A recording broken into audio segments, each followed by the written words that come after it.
ಇವಾಗ ಈಗ ತುಂಬ ಬಡತನದಿಂದ ಬಂದು ಒಂದು ಹಂತಕ್ಕೆ ಒಂದು ಲೆವೆಲ್ಗೆ ನಿಮ್ಮ ಜಾಗ ಏನು ಅನ್ನೋದು ನೀವು ಮಾಡ್ಕೊಂಡಿದ್ದೀರಾ, ಸುಖವಾದ ಒಂದು ಜೀವನವನ್ನು ನಡೆಸ್ತಾ ಇದ್ದೀರಾ.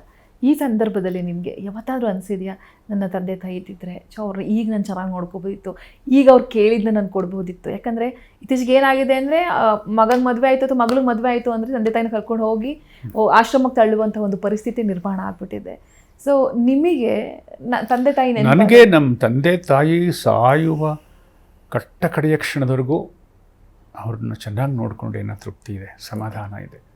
ಅದಂತೂ ಬಹಳ ನಾನು ಎಲ್ಲ ಮಕ್ಕಳು ಮಾಡಬೇಕಾದ ಕೆಲಸ. ನಾನು ತುಂಬ ಅದು ಮಾಡಿದ್ದೀನಿ ಅಂತ ಹೇಳ್ಕೋಬಾರ್ದು. ಅವರ ನರಳಿಕೆನ ನಾನು ಎಷ್ಟು ಸಾಧ್ಯವೋ ಶಮನಗೊಳಿಸ್ಲಿಕ್ಕೆ, ನೋಡ್ಕೊಳ್ಳಿಕ್ಕೆ, ಚಿಕಿತ್ಸೆ ಕೊಡಿಸ್ಲಿಕ್ಕೆ, ಬೆಸ್ಟ್ ಟ್ರೀಟ್ಮೆಂಟ್ ಕೊಡಿಸ್ಲಿಕ್ಕೆ ನಾನು ಟ್ರೈ ಮಾಡಿದೆ. ಬಟ್ ಏನು ಗೊತ್ತಾ ಮಗು, ಒಂದು ತಿಳ್ಕೊ, ಬದುಕಿನ ಕಟು ವಾಸ್ತವಗಳು ನಾವು ಒಪ್ಕೊಳ್ಳೇಬೇಕು. ಅಂದರೆ ಯಾರ್ಯಾರಿಗೆ ಯಾವಾಗ ಏನೇನು ಆಗಬೇಕು ಅಂತಿರುತ್ತೆ, ಅದನ್ನು ತಪ್ಪಿಸೋಕ್ಕೆ ಯಾರಿಗೂ ಸಾವನ್ನು ಪ್ರಶ್ನೆ ಮಾಡೋಕ್ಕೆ ಸಾಧ್ಯವೇ ಇಲ್ಲ. ನನಗೀಗ ಅನಿಸುತ್ತೆ ಅವ್ರು ನಮ್ಮ ಜೊತೆ ಇರಬೇಕಾಗಿತ್ತು ಅಂತ ಆಸೆ ಎಲ್ಲರಿಗೂ ಅನಿಸೋ ಹಾಗೆ. ಆದರೆ ಅದನ್ನು ಯಾರು ಮುಂದೆ ಹೇಳೋದು, ಯಾರದನ್ನು ಮಂಜೂರು ಮಾಡ್ತಾರೆ? ಎಲ್ಲಿದೆ ಚೌಕಾಶಿ? ಸಾವಿನೊಂದಿಗೆ ಚೌಕಾಶಿ ಇದೆಯಾ? ಇದರ ಸ್ವಲ್ಪ ಬಾರ್ಗೇನ್ ಮಾಡ್ಬೋದಾಗಿತ್ತು. ನಾನೊಂದು ಕಡೆ ಬರೆದಿದ್ದೆ, ಮನುಷ್ಯ ಸತ್ತು ಹೋಗುವುದು ಬೇಜಾರಿಲ್ಲ,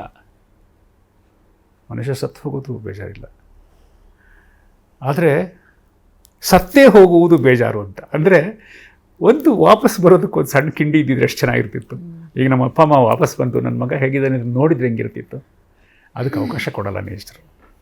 ಅದಕ್ಕೆ ಫಸ್ಟ್ ಹೇಳಿದ್ನಲ್ಲ ನಾನು, 1 entry 1 exit, 1 entry 1 exit, exit finish. ಸುದೀರ್ಘವಾದ ಸಂದರ್ಶನ, ಮಾತು ಹೋಗಿದ್ದೇ ಗೊತ್ತಾಗಿಲ್ಲ, ಅಷ್ಟು ಅಮೂಲ್ಯವಾದ ಮಾತುಗಳನ್ನು ನಿಮ್ಮ ಬಾಯಿ ಮೂಲಕ ನಾನು ಕೇಳಿದೆ. ಸೊ ಅದೆಲ್ಲೋ ನಮಗೂ ಕೂಡ ಹಾರ್ಟ್ ಟಚಿಂಗ್ ಅನಿಸ್ತು. ಕೆಲವು ಕಡೆ ನಮಗೂ ಕೂಡ ಇಲ್ಲಿತ್ತು, ಗಂಟಲಿತ್ತು, ಅಷ್ಟು ಭಾವುಕರಾದ ಆಗುವಂಥ ವಿಚಾರಗಳನ್ನ ನೀವು ಶೇರ್ ಮಾಡಿದ್ರಿ.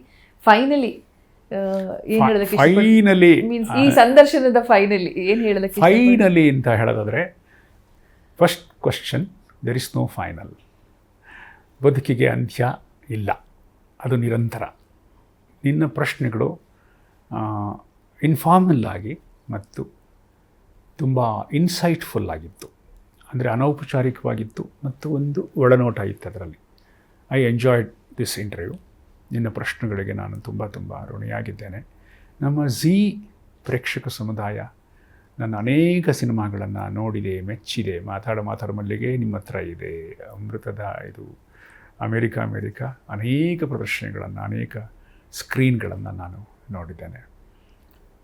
ನಿಮ್ಮೆಲ್ಲ ಪ್ರೇಕ್ಷಕರಿಗೆ ನನ್ನ ಅತ್ಯಂತ ಪ್ರೀತಿಯ ವಂದನೆಗಳನ್ನು ಹೇಳ್ತಾ, ಅಮೇರಿಕಾ 2 ಚಿತ್ರ ಸದ್ಯದಲ್ಲೇ ನಿಮ್ಮೆದುರಿಗೆ ಬರುತ್ತೆ.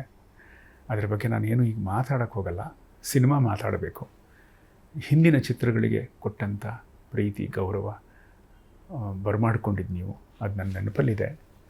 ಈ ಚಿತ್ರ ಕೂಡ ನಿಮಗೆ ನಿರಾಶೆ ಉಂಟು ಮಾಡಲ್ಲ, ಇದನ್ನು ಕೂಡ ಅಷ್ಟೇ ಪ್ರೀತಿಯಿಂದ ಬರಮಾಡ್ಕೊಳ್ತೀರಾ ಅಂತ ಹೇಳಿ ಆಶಿಸ್ತಾ, ಈ ಪ್ರೋಗ್ರಾಮನ್ನು ನೋಡ್ತಿರೋ ಎಲ್ಲ ಪ್ರೇಕ್ಷಕರು, ಮನೆಯಲ್ಲಿ ಕುಳಿತುಕೊಂಡು ಸೋಫಾ ಮೇಲೆ, ಕುರ್ಚಿ ಮೇಲೆ, ನೆಲದ ಮೇಲೆ, ಹಳ್ಳಿನಲ್ಲಿ, ಸಿಟಿನಲ್ಲಿ ಎಲ್ಲೆಲ್ಲ ನೋಡ್ತಾ ಇದ್ದೀರಲ್ಲ, ಎಲ್ಲ ಪ್ರತಿಯೊಬ್ಬರಿಗೂ